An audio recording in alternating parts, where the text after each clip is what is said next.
In the year 1595, in the small Flemish village of Aspelare, lived a woman named Elisabeth De Pot.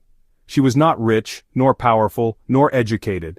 Like most women of her time, she worked the land, cared for animals, and tried to survive in a world filled with hardship. Yet, Elisabeth became one of the thousands who were branded a witch, and for that accusation, she was condemned to die. Her story is not unique. In fact, Elisabeth De Pot was just one among an estimated 50,000 people executed in Europe between the 15th and 18th centuries. Their so-called crime? Allegedly collaborating with the devil.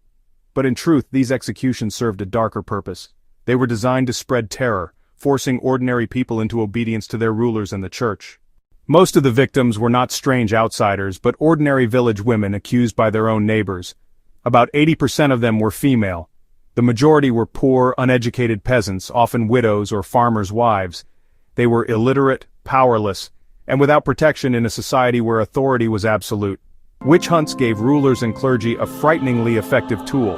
By sacrificing a neighbor, they reinforced the lesson: do not question, do not resist. The tragedy of Elisabeth's story cannot be separated from the time she lived in. For decades, Flanders was ravaged by the 80 Years' War, a brutal struggle between Spain and the rebellious provinces of the Low Countries. Armies marched, villages burned, fields lay wasted. Hunger, poverty, sickness, and fear haunted daily life. In addition to the tens of thousands executed as witches, hundreds of thousands more were killed for heresy. Protestants and Catholics alike slaughtered in the name of religious conformity. It was an age where questioning authority was deadly. Elisabeth De Pot's name survives in official records, but little is known about her personal life. We do not even know her exact age or family name, only that she was married to Peter De Pot and that she was a mother.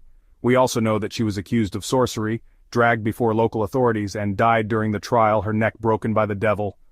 Her story, like so many others, was deliberately erased. That was the point: to make her an example, to silence questions, to extinguish the possibility of resistance. The death of Elisabeth was not about demons or spells. It was about power.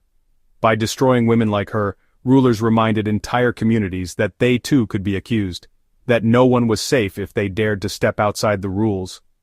Today, the name Elisabeth De Pot, the Witch of Aspelare, is more than just a memory of a forgotten trial.